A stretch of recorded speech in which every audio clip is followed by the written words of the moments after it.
देख रहे हैं सी न्यूज भारत। मैं हूं आपके साथ अर्जिता मिश्रा। सी न्यूज पर वक्त हो चुका है न्यूज बुलेटिन का। आइए नजर डालते हैं इस वक्त की बड़ी सुर्खियों पर।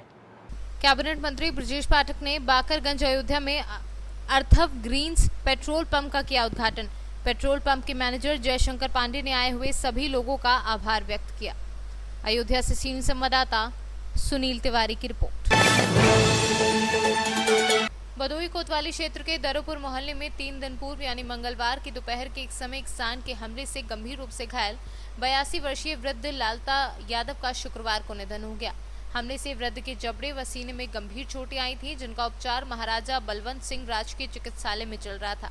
सुबह के समय वृद्ध ने आवार दम तोड़ दिया। किस मोहल्ले में हैं आप? क्या मामला है? मुन्ना यादव दरोपुर से। मेरे दादाजी की मृत्यु हो गई। मेरे लड़के को वो शौचालय करा के आ रहे थे और अचानक से पीछे से सांड ने उठाकर फेंक दिया और सीने में बहुत गहरी चोट लगने के कारण उनकी मृत्यु हो गई।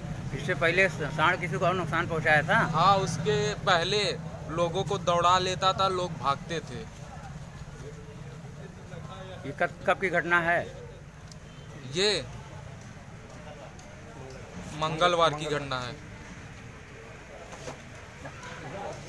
कहीं आप दरखास्त वगैरह दिए हैं क्या? हाँ, दिए थे। क्या उसमें क्या मांग रखी आपने?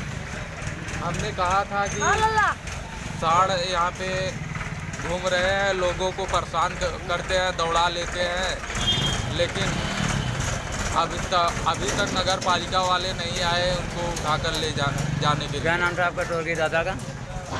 लालता प्रसाद यादव। आपका नाम? मुन्ना यादव। भदोही से सी न्यूज संवाददाता खुर्शीद खान की रिपोर्ट। बालूमाथ थाना परिसर में शुक्रवार को बालूमाथ एसडीपीओ अजीत कुमार की अध्यक्षता में शांति समिति की बैठक संपन्न हुई। बैठक में कोरोना वायरस को देखते हुए सरकार के गाइडलाइन के तहत दुर्गा पूजा मनाने का निर्णय लिया गया। एसडीपीओ अजीत कुमार ने कहा कि 2 गज की दूरी का ख्याल रखें, पूजा पंडाल के आसपास भीड़ इकट्ठी ना हो, कोई भी ऐसा कार्य ना करे जिससे कोरोना वायरस संक्रमण फैलने की आशंका बढ़े। बालूमाथ से सी न्यूज संवाददाता मोहम्मद अरबाज की रिपोर्ट। अपना दल की राष्ट्रीय अध्यक्ष पल्लवी सुरवाल ने आज पत्रकारों से बातचीत करते हुए कहा कि भारतीय राजनीति में पार्टी के राष्ट्रीय अध्यक्ष स्वर्गीय सोने लाल पटेल ने कमेरा समाज के लिए परिकल्पना की थी। कल उनकी 11वीं पुण्यतिथि है और इस अवसर पर पार्टी ने कमेरा जन चेतना पदयात्रा की झांसी मंडल से शुरुआत करने का निर्णय लिया है। इस यात्रा का उद्देश्य देश की जीडीपी में सबसे ज्यादा योगदान देने वाले किसानों की समस्याओं को उनके बीच में जाकर समझना तथा उनके सुझावों को लेकर सरकार तक पहुंचाना है। कब से शुरू होगी और क्या इसकी खासियत? देखिए, डॉक्टर सोनेलाल पटेल ने भारतीय राजनीति में कमेरा समाज की बात की। कल उनको हमारे बीच से गए हुए 17 अक्टूबर को 11 साल हो रहे हैं और ऐसे में उनकी पुण्यतिथि पर इस किसान कमेरा चेतना पदयात्रा की शुरुआत हम झांसी मंडल से कर रहे हैं, इलाइट चौराहे से, जिसका मुख्य उद्देश्य है कि आज भारत देश जहां सबसे बड़ा जीडीपी कंट्रीब्यूशन इस देश का किसान करता है, उनकी बातों को लेकर के, उनकी परेशानियों को लेकर के उनके बीच में जाना, उसका सुझाव उनसे लेना और अंततः उन सुझावों को, उन परेशानियों को सरकार तक पहुंचाना हमारा उद्देश्य होगा। कितने दिनों तक चलेगी यात्रा और किस रूट पर? ये यात्रा कल झांसी मंडल से शुरू हो रही है और उसके बाद 7 जनवरी को ख़त्म होगी। इसमें लगभग हम 18 जनपदों का पैदल दौरा करेंगे और 2200 किलोमीटर की ये यात्रा रहेगी। झांसी से कैमरा पर्सन प्रभात सानी के साथ दीपक चौहान की रिपोर्ट। बताते चले मामला जनपद पीलीभीत तहसील कलीनगर के क्षेत्र ग्राम पंचायत सपाहा का है। गांव निवासी रामनाथ जो कि किसान हैं और वह अपनी जमीन पर खेती किसानी करते थे। इसी बीच जिस गांव में वो रहते हैं उसी गांव के प्रधान कुलदीप सिंह ने दबंगई के बल पर रामनाथ की 1 बीघे जमीन पर अपना कब्जा कर लिया, जिसमें प्रधान कुलदीप सिंह ने पीड़िता से कहा कि तुम्हें जो कर मिले वह कर लो, मैं तुम्हारी जमीन वापस नहीं करूंगा। पीलीभीत से सी न्यूज संवाददाता। ये कौन सी ग्राम पंचायत है बाबा? सपाहा। इसका ग्राम प्रधान कौन है? बिट्टू कुलदीप सिंह। अच्छा, कुलदीप सिंह उर्फ बिट्टू जी। तो इनके द्वारा ही आपकी संपत्ति पर कब्जा किया गया है? हाँ जी। तो इसकी शिकायत आपने कहीं प्रशासन के द्वारा नहीं की? थी। कहाँ की थी? एक बार कलीनगर तहसील अच्छा, किसको दी थी शिकायत? शिकायत नेकपाल को। लेखपाल साहब, हाँ। लेखपाल ने क्या कहा? नेकपाल ने मुझे गुमराह करके अंगूठा मेरा लगवा लिया कि मैं तुम्हारे कागज बना दूंगा, केस चले। वर्तमान में है या नहीं? यहाँ तो नहीं है, बदली हो गई यहाँ, हाँ, कहीं दूसरी जगह है। क्या नाम था लेखपाल का? नाम मुझे नहीं मालूम, फिर नाम से वापस आया था। ठीक ठीक।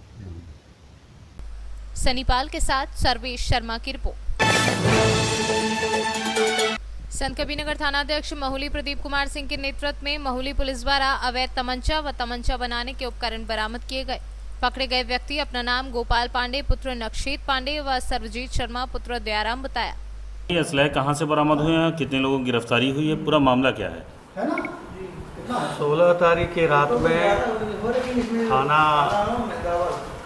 थाना महुली की पुलिस थानाध्यक्ष और उनकी टीम गश्त पर थी और गश्त के दौरान जोगा राजा से ये फैक्ट्री मेड असलहे बरामद हुए हैं।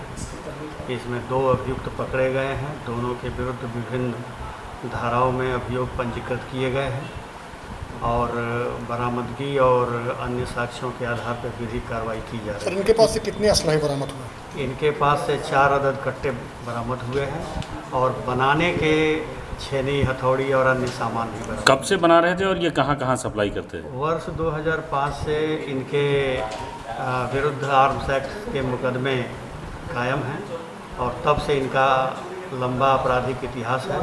पकड़ में नहीं आ रहे थे, लेकिन मुकामी पुलिस की सूझबूझ से और उनकी पता रसी सुराग रसी से ये सफलता हासिल हुई। ये असलहे कहाँ बेचते थे?